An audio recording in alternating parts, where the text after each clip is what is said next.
Back once again. Turn that down a little bit. Back once again. It's a little late. Not as late as 2 days ago. Oh my God. Work is busy right now. You know, so I try to make that 4:30 time.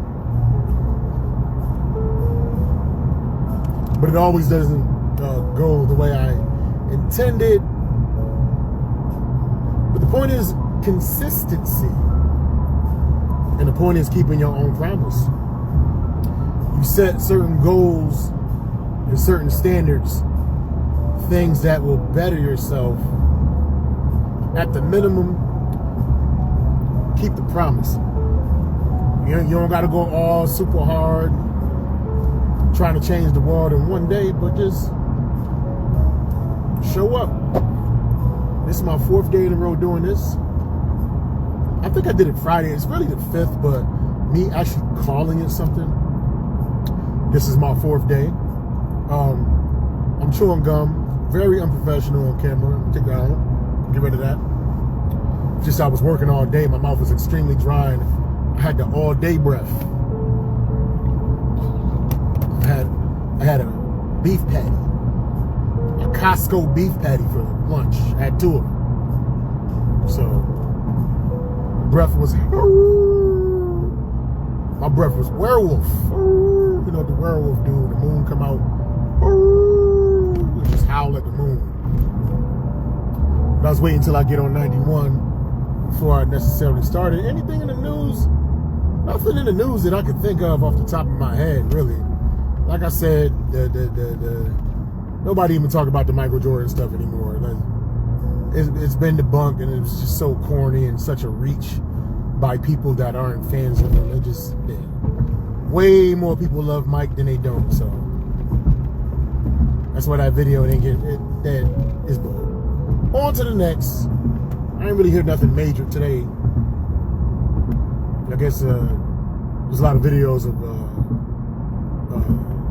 Trump just proving why he's not racist. You know what I mean? But I don't know too much of that to expound on that. All I will say is, whenever people are shocked that a white man over 70 years old is racist or has racist tendencies, I'm like, why are you surprised? That comes with the territory. If a white person was born in 1950 or before, he's seen a lot of racist things, and he's probably been a part of those racist things. So it's not a surprise. Let me think of some of the jokes I was working on. A lot of people dislike me for whatever reason. You know, I wouldn't say a lot of people. Let me read back that up. Let me just start it like this. I would never wish death on somebody. I would never wish death on another person. But I would not be too opposed to visiting a witch doctor, paying them to give my enemies Alzheimer's. I wrote that a different way. That's not how I want it. That's not how I want to say it. That's not the way I want to say it. I would just, because I don't even have to start that joke off with having, everybody has, I wouldn't say enemies, but everybody has individuals that aren't the nicest to them, or they just don't really see eye to eye with, you know. I think sometimes when you have issues with somebody, or when somebody has issues with you, the natural thought is, man, I just wish I'd never see this person anymore. Now, some people take that further and be like, I wish this person would die. That's like the extreme of it, end of it. If I never see you again, that's cool with me. You know, you can still, this is a big planet where somebody who you are diametrically opposed, you two can share this planet and share existence and never have to see each other. You know? But in the event that you do have to see each other, I'm okay with you having Alzheimer's. I'm okay with you totally forgetting your existence, and because isn't that what death is? If you, as an alive human being right now, just had complete Alzheimer's, you have faculties of your brain and everything with the exception of your memories, and you're still living, isn't it kind of like part of yourself passed away? That's why I don't wish nothing physical against those that got a problem with me. But if you should have happened to catch Alzheimer's, yeah, I think that's cool. That's all right. You still alive. You just don't remember nothing from before. You still alive. There's something there. There's legs there. There's legs there. That's probably going to be the type of joke where I'm just kind of ranting, just talking about. That's the dark humor aspect. That's the dark humor. It's funny, like me and my lady. I don't think I love my lady. We pretty much eat the same things all the time. You know what I'm saying? And I'm good. If something tastes good to me, I have no problem eating it over and over again. I'm not a person that needs a type of variety. It's kind of a good thing too, because like my girlfriend is not good at cooking, but she is good at Costco. She is a master of the microwave. She's an admiral of the air fryer. She is a technician with the toaster oven. She can make Pop-Tarts look like a Michelin level meal. There's something there. The shorter version of that joke is, my girlfriend ain't good at cooking. She good at Costco. That's like the quick in and out, the bop bop. But if I got more time, then I'll build and I'll expand. I'll expound on that. You know what I'm saying? Let me see what else. Let me work on traffic. Is great. Like it's crazy how like it'll be like a traffic jam forming. Like obviously there's some type of accident that happened up like ahead of me, but like cars speed up into the situation. Like I don't get it, man. I don't understand that, man. Listen, y'all might as well take your time. We are gonna get to our destination whenever we get to our destination, man. Yo, it's a funny status on Facebook I shared. Every now and again you have somebody trolling, they'll say, stop watching pornography. It'll do your life better. If you just stop watching pornography, you become a better man. And then one of the top comments, it got almost 3,000 likes. He's like, I'm too deep in the game, B. And it's bad too. Like, yo, like I don't mean to try to be doing this dirty comedy rant or whatever, but porno is one of them. It's one of them drugs. It is legal, and it's at your fingertips everywhere. All you have to do is have enough money to pay for your Wi-Fi, your cell phone bill. $100 a month will afford you with as much pornographic material as possible. When you telling people to cancel, man, that is a hard sale. Pun intended. Dude said, I'm too deep in the game, B. I hate when it's like a crazy ass traffic build up, right? The cops, everybody's in the breakdown lane, and the only reason why everything is slowing down is because everybody is being nosy and looking over to the right. You should be able to see okay, I can see 15 seconds ahead. I see what it is. Let me just keep it going. Nope, these motherfuckers rubbernecking, and just driving reckless and crazy, man. Reckless and crazy. I'm talking, when you cut me off, I'm gonna flash you a couple times.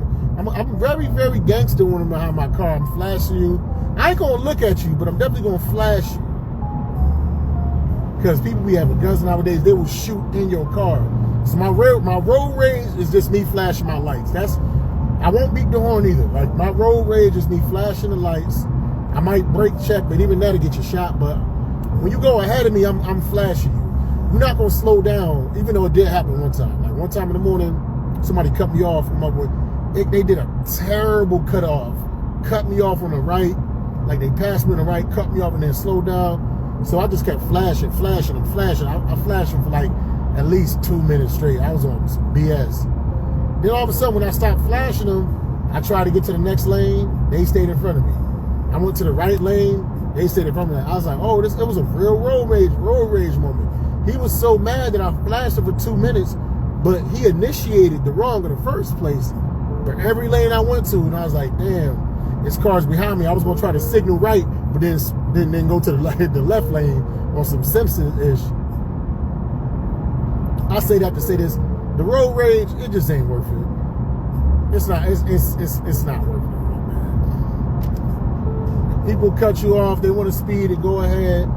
Let them go ahead, and hopefully, within 2 minutes or so, they catch Alzheimer's, and they forget why they even driving. See, I could have said 2 minutes from now they die in a terrible car crash, but none of that. I just want you, after you do all your craziness, you cutting people off and being a jerk, brake checking people and all that, all of a sudden you just completely forget why you're driving.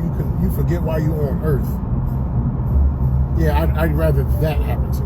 You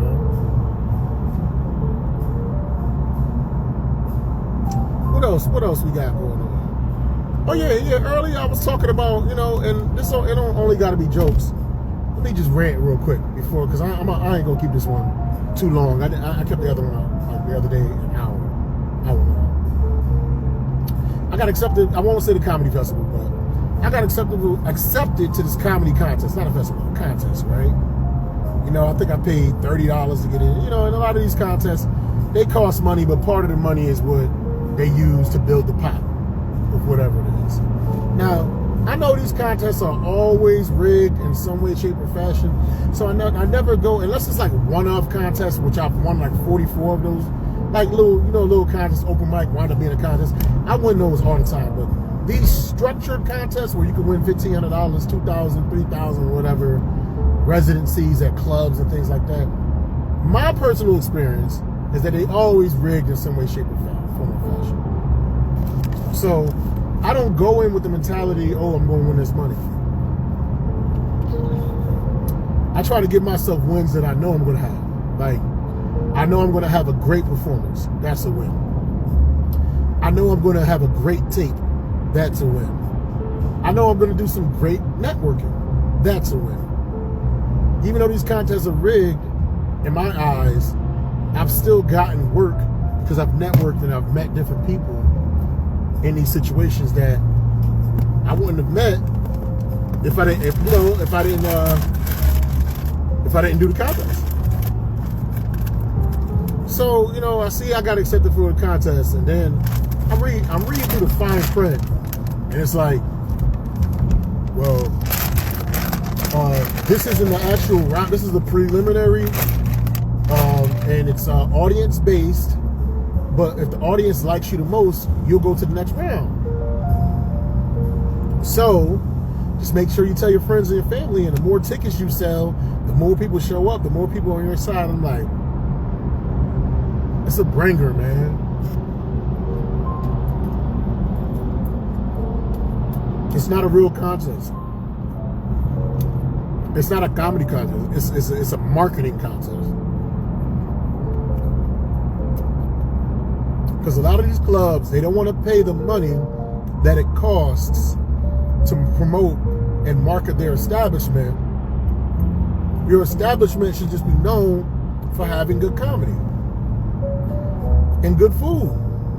If you pay the right promoter, it's always going to be people in there. But no, they don't want to pay the $10,000 that it costs to really, really market their establishment. So they get the comedians. They'll get like 100 comedians in a contest. They all pay $30. Damn, you got $3,000, or you got $3,000 that just came in. And then on top of that, you incentivize the comedians to tell their friends and family to vote for them to win back the money that they all put in.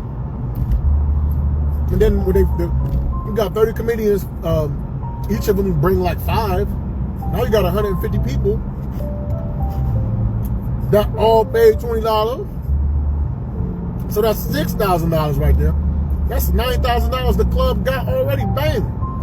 And then a lot of these places, especially in New York, it's like 2 drink minimums, and drinks cost $10. So that's another 20 that 50 people are paying. So that's another $1,000. No, 100. What did I say? 150 times 20. No, that's $3,000 plus another $3,000. They're almost up 10 grand going in, based on the comedians, not based on actual promotion. These comedy clubs, they save themselves from actually having the marketing costs, because the comedians are paying to be on stage. But whatever, that's what the game is. And I understand that. And I'm not going to complain about it. I just use it to my advantage. That's all. But they got to start being honest and stop calling these comedy contests that are bringers. Start calling it a marketing contest. I've been doing this 12 years, man. And I don't mean to eat while I'm doing this, but my blood sugar feel low. So it is what it is. But I've been doing stand-up for 12 years. I've seen countless contests. I've been on stages, hundreds, if not thousands of times.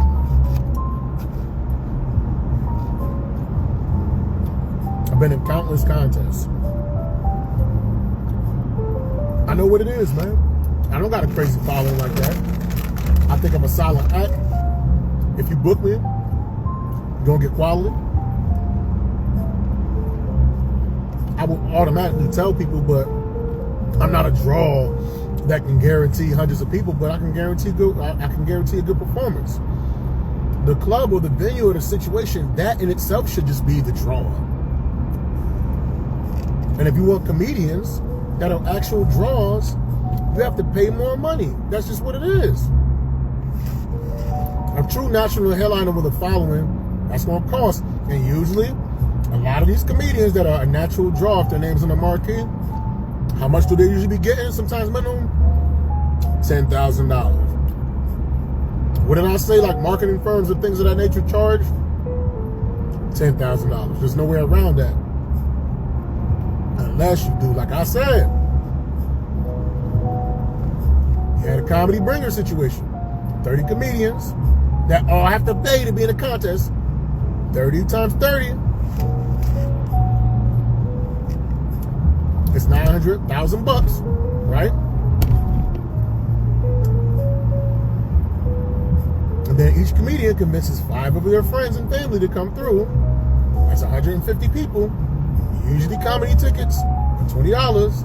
150 times 20. That's $3,000. The club already up $4 grand without putting in a dime. And then each of those 150 people, 2 drink minimum, $10 a piece. That's another $3 grand. You up $7,000, man. Without putting no money into it, just the hour, whatever it costs to keep the lights on. It's a Ponzi scheme, man. So I never get excited about contests like, I'm gonna win.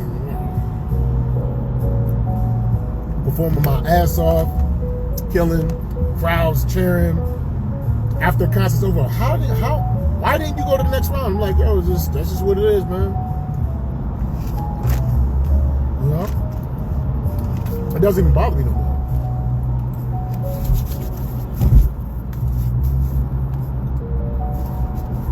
In these contests, you got to make it so that you can't lose. You make it so that you can't lose by things that you know you're going to win at. You can't win over somebody else. You could perform the best of your abilities, man. Some people, you could be so undeniable that the stars align and you just kill so bad that you change the hearts of people that were biased that was going to vote when they vote for their friends. Yes, that's a possibility. But to me, that's like an ultra lofty, that's like hoping on the lottery. And then when the lottery don't hit, you get mad because it don't hit. Like, You gotta have realistic expectations in these situations. You can control how well you perform. You can control networking and being sociable, getting information. You can perform getting that good ass tape. Oh, that's another thing too. A lot of these contests, if you want to get your tape, that's going to cost money too. So say them 30 comedians, they all want a tape. That's $20 each. That's another $600 that the club is making. Ponzi scheme, yo. It is what it is, though, man. I can call the game for what it is. And it's like if people that's doing this, you feel some type of way, you know what you're doing. Why you mad? Because I'm exposing it. It is what it is. Start having integrity. If you start having integrity and actually doing this for the love, I mean, yeah, we got to make money, but stop selling false dreams and just call it a marketing contest. Who's the best marketer? Call it that. The marketing contest where you just happen to do stand-up comedy. Why not just call it that? This is a marketing contest. We're just trying to see how many people we can get here. The person that can generate the most tickets, he is the best promoter. He's the best marketer. Just call it for what it is. Don't try to dress it up as something that is not. If the best comedians, like the funniest people not winning, and it's not but the people with the biggest following or sold the most tickets, the other ones that are winning and getting recognition, that's not a comedy contest. I'm sorry. It's about laughs per minute. That's what it's about.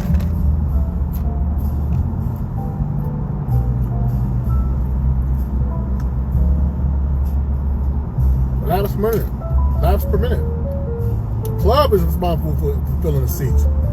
A club has a janitor, usually cooks, waitresses, management. They have all these different aspects. If the numbers are low as far as like patrons coming to frequent the club, they don't lead on the servers or the janitors or the cooks to have people frequent their establishment.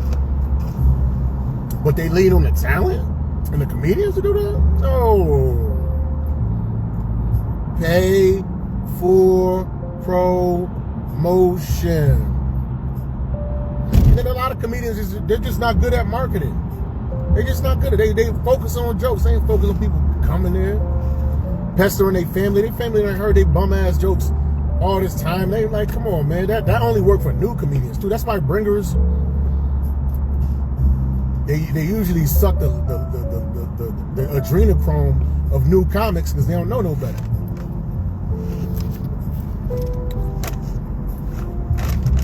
When you see open mics like new comics, people come out.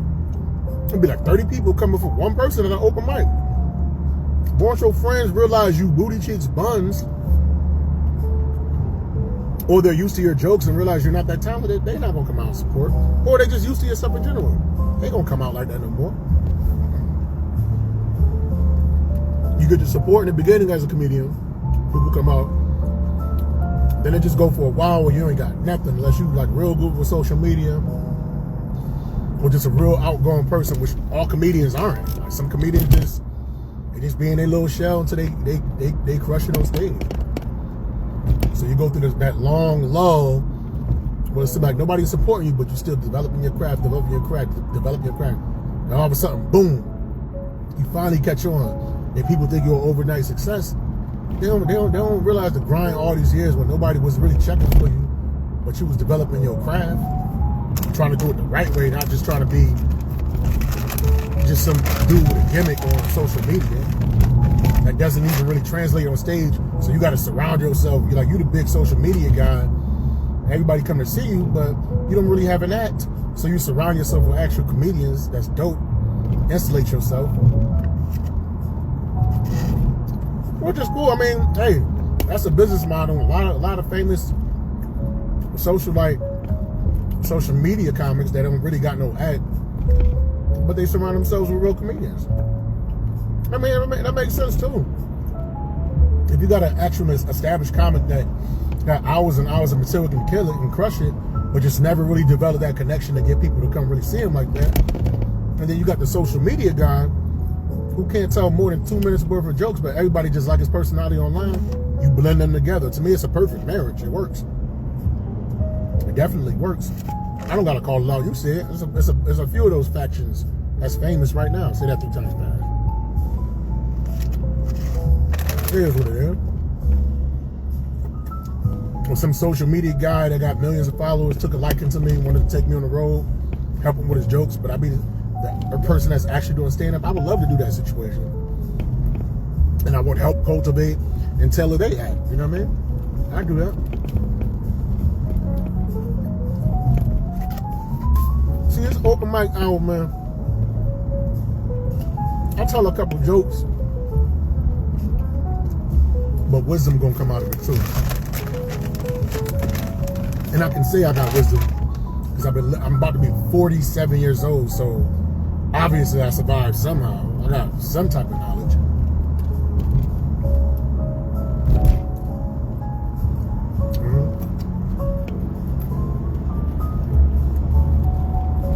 Got something. But let me tell you a couple more jokes though.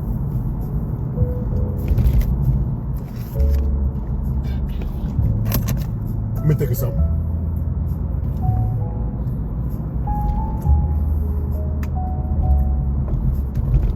Happy I got my lady, man. Because my ex broke up with me for the stupidest of reasons. My ex-girlfriend broke up with me because she wanted me to wait 90 days till it was time to, you know, do the love thing. And I made it to the finish line. And when it was time to collect my trophy, when it was time to get my bouquet, she wanted me to use a condom. I told her, I can't use condoms because it messes with my pH balance. And by pH, I mean penis hardening. Because I'm 46 years old. Condom is like cop kryptonite. Whenever I put one on, I feel like a Vietnam veteran with both of his arms blown off from a dirty bomb. I can't salute. My sex challenge track is.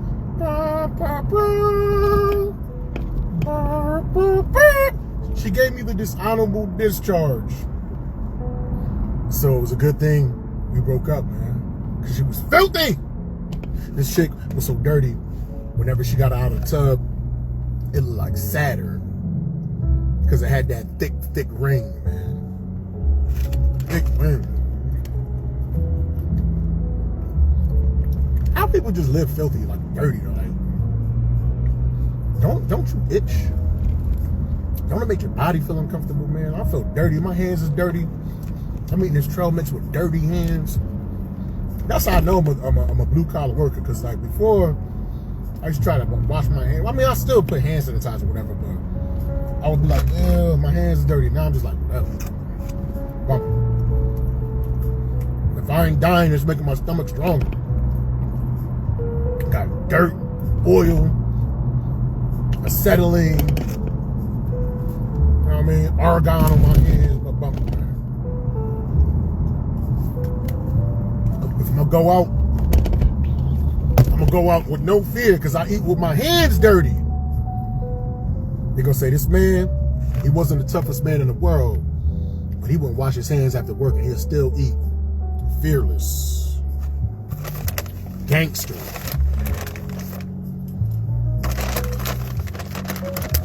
Might be something there. You know what? I'm still crafting my Vermont jokes. I'm still crafting my Vermont jokes, so I'm gonna go back to those.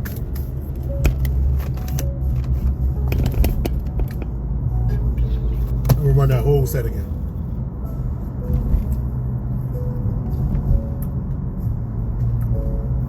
Every time I'm around white people, I feel like I have to pronounce the word ask with 3 syllables. Ask. You know what I'm saying? A black man around white folks, you gotta pronounce it ask. Or they're gonna question your intelligence, man. I'll be damned if they know that I graduated from a state college, yo. So when I'm around white folks, it's asked. When I'm around the homies, it's asked. You know what I'm saying? But white people, it's asked. That's state college. Asked. I don't trust people that I don't like pancakes, yo. I do not trust people that don't like pancakes. How could you not like the buttery, golden discs of goodness with the crisp edges, man? That's like saying I don't even like orgasms. Something wrong with you. Something is definitely wrong with you, man. When I was in state college, I was doing a research paper, and I found out that the one thing that Genghis Khan, Joe Stalin, and Adolf Hitler have in common, they don't like breakfast pastries, yo. So if we're going out, you know what I'm saying, for brunch or whatever, and then all you have on your plate is wheat toast, a boiled egg with pepper, and black coffee, I'm gonna know for a fact that you got Mein Kampf in your library, because you got no taste, no flavor. You was just like them dictators, man. You was just like them dictators, man. I've been doing a lot of work in Brattleboro, Vermont. Very beautiful, man. It's very Christmas card-like. You got the beautiful green trees, the Appalachian Mountains and churches. Ain't no thugs in Brattleboro, man. There's no way, man. You're not gonna see a thug on a Christmas card. I'm sorry, man. And just as I said that, I saw this brother walking down the street, bucket hat, black coat, and a book bag. And I was thinking to myself, that dude's in witness protection, man. There is no way he is in this city by choice. It's because of a court order. He is a snitch. He told on the entire organization. And I know for a fact, this man ain't doing nothing but eating pancakes, man. So he definitely doesn't have Mein Kampf in his library. But I'm willing to bet he got a hairy, buxom white chick with a Subaru. See, I messed up because there's another setup to the joke. I forgot to say, Vermont, it's very cold. It's known for two things: cold weather and maple syrup. So one thing's for certain: the women are hairy and thick, and they drive Subarus. So I say that, right? Yo, you know what? I'm about to run this whole thing over. I've been working a lot in Brattleboro, Vermont. The state is known for two things: cold weather and maple syrup. You know what that means? The women are hairy and thick. They got legs that look like Ugg boots. And they drive Subarus and wear flannel shirts. But Vermont is beautiful, man. Very Christmas card-like. Yeah, you got the beautiful Appalachian Mountains. You got evergreens everywhere. Like architecture and churches. It's very Hallmark Christmas card-like. Which leads me to the conclusion, there ain't no thugs in Vermont, man. Ain't no way. You ain't never seen a thug on a Christmas card, man. There's no way there could be any thugs in Vermont. And just as I was saying that, I saw this black dude walking with a bucket hat. I saw this black dude walking with a bucket hat, a book bag, and some baggy jeans. And I thought to myself immediately, that dude is in witness protection. Because there is no way in hell he moved out here by choice. It was a court order. This man's a snitch. He told on the entire situation. So the only thing he's doing out here is eating pancakes. He definitely don't got Mein Kampf in his library. But I know for a fact, he got a hairy, thick white woman in his bedroom. And he drive her Subaru every single day. That's how the joke should go.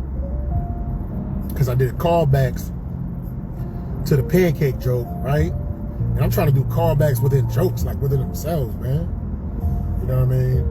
I'm trying to get to the style where I'll tell a joke, whatever, and then my next joke, if I'm able to, call back the joke that I just said, and just do that throughout the whole set. I don't see a lot of comedians doing that. So, because before my thing is, I used to always have like a huge callback on the end, and I would just call back like a whole bunch of jokes throughout my set.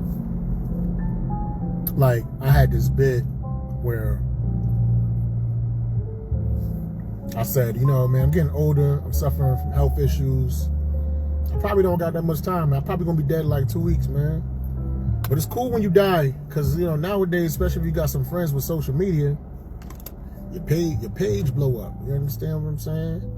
My homeboy Cliff is an excellent video editor. You know what I'm saying? So when I die 2 weeks from now, he gonna do like a video montage, you know, of like some of my funniest comedic moments, mixed with Boys to Men. It's so hard to say goodbye. So this is a song that's gonna happen in 2 weeks, man. Don't worry, my page gonna blow up. I'm gonna get mad likes. I'm finally gonna get recognition. Sometimes you gotta transition from this earth for people to appreciate you. This is how it's gonna go down. How do I say goodbye? I don't trust people that don't eat pancakes. To what we had. The women in Vermont are thick and hairy. The good times that made us laugh. The only reason why you see a thug in Vermont in Brattleboro is because he's on witness protection. Outweigh the bad. I wouldn't wish death on nobody, but I wouldn't be opposed to seeing a witch doctor to give them Alzheimer's. I thought we get to see for it. Joseph Stalin, Genghis Khan, and Adolf Hitler definitely did not like breakfast pastries, but forever's gone away. It's so hard to say goodbye. A lot of these celebrities is drinking adrenochrome. Apparently, it's not doing a good job. 2 years today. I like that joke. 2 years today. So that's how I used to do like my closer, and I haven't done that closer in a while. What's difficult about that closer is like whenever I do my set, I have to keep in mind like punchlines and highlight moments that I had throughout the set. So when I do the song montage of my most famous hits that my boy gonna put together when I pass away, I gotta try to recall different punchlines that I had within that set. So it's hard. Like that one that's gonna take a lot of practice, because sometimes I'll draw a blank while I'm doing it. You know what I'm saying? Trying to do it. Right? That's why at one point I was singing for a long time or whatever. You know what I'm saying? But now like the next level I'm trying to get, like I said, I have a punchline in one joke, and then I call it back in the next joke, and then I call another one back in the next joke. Like that's what I'm trying to, you know what I'm saying? That's what I'm trying to work on right now. That's what I'm trying to do. But I think my whole Vermont, Brattleboro, like the pain, like I literally started writing this like last week, and I did it on stage for Valentine's Day, and like it did well. You know what I'm saying? Like I never tried it on stage, never really tried it in front of an audience. It did pretty damn well, man. It definitely did. You know. See if I can I'm trying to think. I'm gonna hit y'all with something that I haven't done in a while. Should I do dirty? I do a dirty joke. I don't know what's going on with the kids nowadays, man. It's like obsession with booty cheek eating, man. Ass eating is at an all-time high. You know what I'm saying? Back in the days, like, first base was getting a little kiss. Nowadays, first base is anal. You know what I mean? Like, that just crazy. Yeah, but ass, like, years ago, like in 2014, they came up with this phrase, eat the booty like groceries. Eat the booty like groceries. My question is, What type of groceries are we talking about specifically? It's not all groceries out there. I don't feel like doing that joke. You know what's funny? Like, I'm so much of a better writer, yo. Like, I don't have to do the ass eating jokes and all that. I don't even feel comfortable doing it because it's like I know I'm better. I know I'm such a better writer than that. I don't have to do it no more. I'm not gonna do that one. I don't feel comfortable doing that one, man. That's corny, man. I do my Tupac joke. Tupac Shakur. And if any comedians looking, y'all want to pop in and say something, fans, y'all want to say something, like, you know what I mean? Drop a comment, man. Y'all got me just talking about myself. Like, I'm just crazy, man. Like, nobody want to say nothing to me, man. Y'all crazy. Tupac Shakur was a fantastic rapper.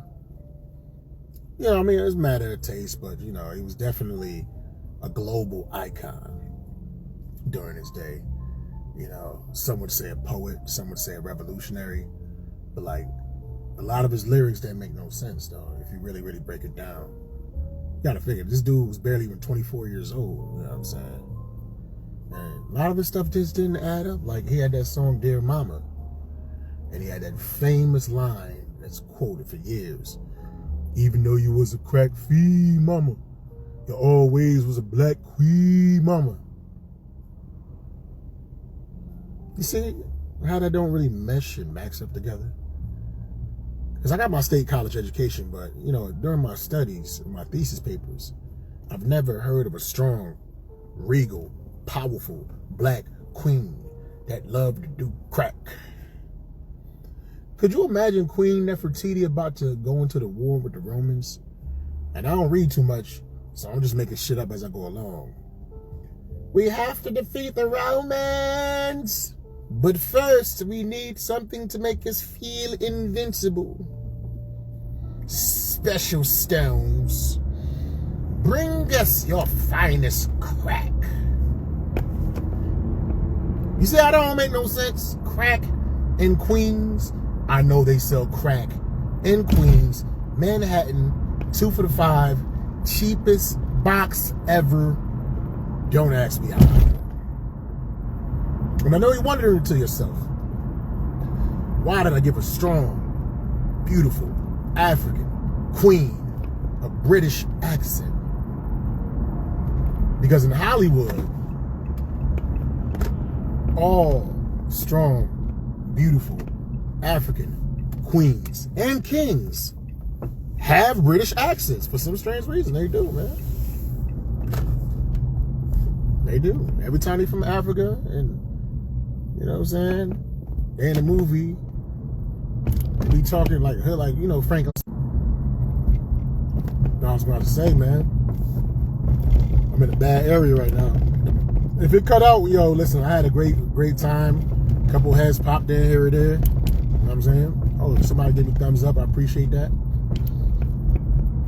But yeah, you always see these British actors. They be black. Franklin Saint.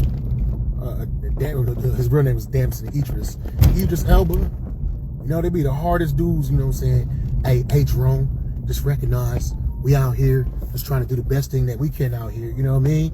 And then when you hear him talk on the red carpet, man, you know, when I did that, when I encapsulated that scene, I was watching a lot of movies by Denzel in Training Day, and I just wanted to kind of like embody the way that he was speaking. So I took that element and that rage and that character into that specific scene. That's exactly what I did.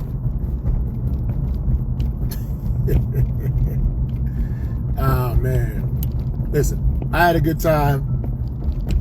I said some things.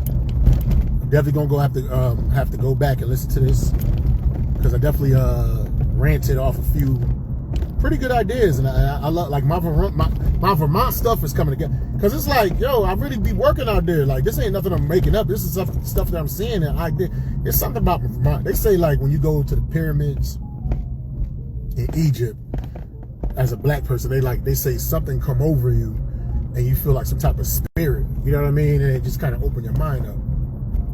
I get that same feeling in Vermont. I wonder if it's tapping on my white side, because I go out there and my brain is just open, and I just feel inspired. I want some pancakes, big booty white women with hairy legs.